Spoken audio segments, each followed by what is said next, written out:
Hey everyone, it's Tutor Brian. In this workout training summary for the month of March, I'm starting with looking at some of the previous footage from my deadlifts in 2017 and 2018.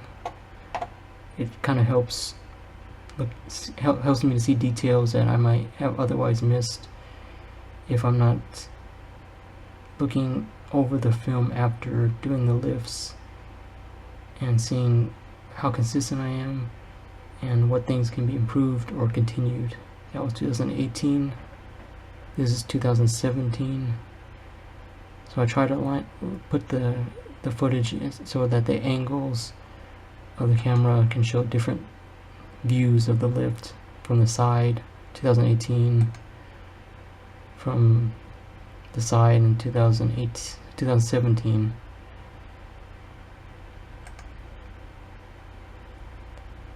On a different week.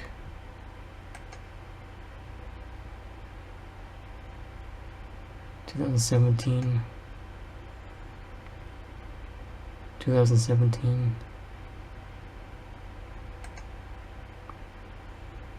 seventeen. Now in 2018 I wasn't deadlifting in the month of March because of injury, but the form is still in my muscle memory, so when I get back to lifting this amount of weight that I was doing in 2017, I should be able to do the lift pretty much, and it should look pretty much the same because it's been just regularly doing the same form, technique, hand grip, feet width apart. 2017, all those were 2017 and leading into 2019. Going over the film of my lifts provides feedback on how I'm doing. It's one thing to do the movement and kind of get an image of in your head of how it went, but it's another thing to actually see it on video, how the lift is going, how the technique looks, seeing areas that can be improved, and then applying those changes if necessary to subsequent lifts, and then going back and watching the film again and seeing if it makes any difference, the changes. And it's nice to be able to get back to similar levels of strength that I had in 2017 after a break with deadlifts in 2018 in the month of March, in which a little nagging back injury may have slowed me down.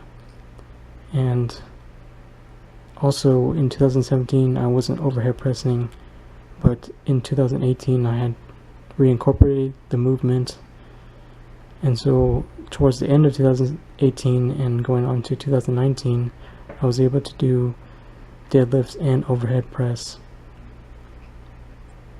two movements that I find to be really functional. There are many instances in normal activities of daily living that you may have to pick something up off the ground, move it, and maybe sometimes put it over on a higher level, somewhere around eye level or above. So the overhead press movement pattern is useful, being strong at that movement, and also deadlift can have carryover into things like when you have to moving boxes, moving furniture, moving any sort of thing that might be moderately heavy. And so I like to keep these movements in. They're staples, but if adjustments need to be made, I don't mind taking a little break, such as with overhead press. There might be some type of plateau going on.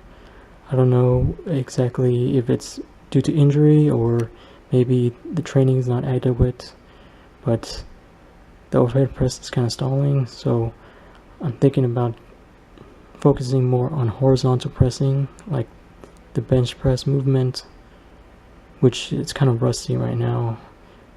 in the clip it got stuck somewhere and just let the weight go to the safety bars.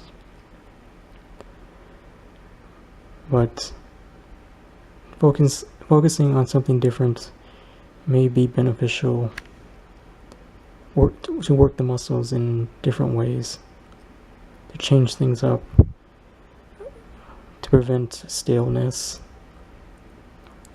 As much as I do like the overhead press movement, if there's some nagging pain or injuries that prevent me from getting stronger at that movement, then taking a break is not necessarily detrimental, or it won't necessarily slow down progress.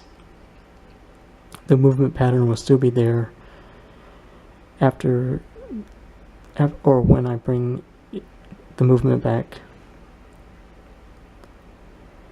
And for the rowing movements, the pulling movements, I've been trying different things like seal rows with dumbbells and cable rows, which I believe are the best at the moment for me, because they provide a chance for progressive overload, being able to add more weight on the stacks and varying the rep ranges, doing more reps, less weight, or less reps, heavier weights, all to build up volume with the lift.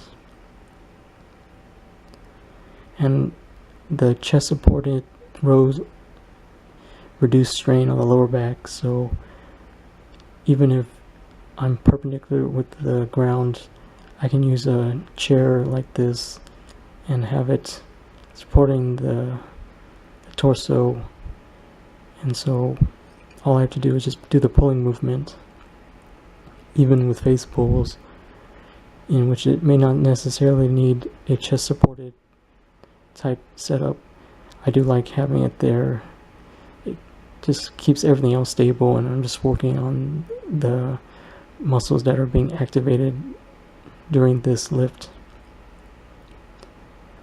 For the other movements, accessory type exercises, I can treat them like a homework assignment and just get in the work when I have the time to, when it's the most convenient for me. Not necessarily at the tail end of a workout or part of the larger workout as a whole. It can just be done at various times throughout the day. The weights are just there, so I can just pick them up, do a few exercises, and then later do it again in the same day or on a different day, just kind of accumulating that work over the entire week.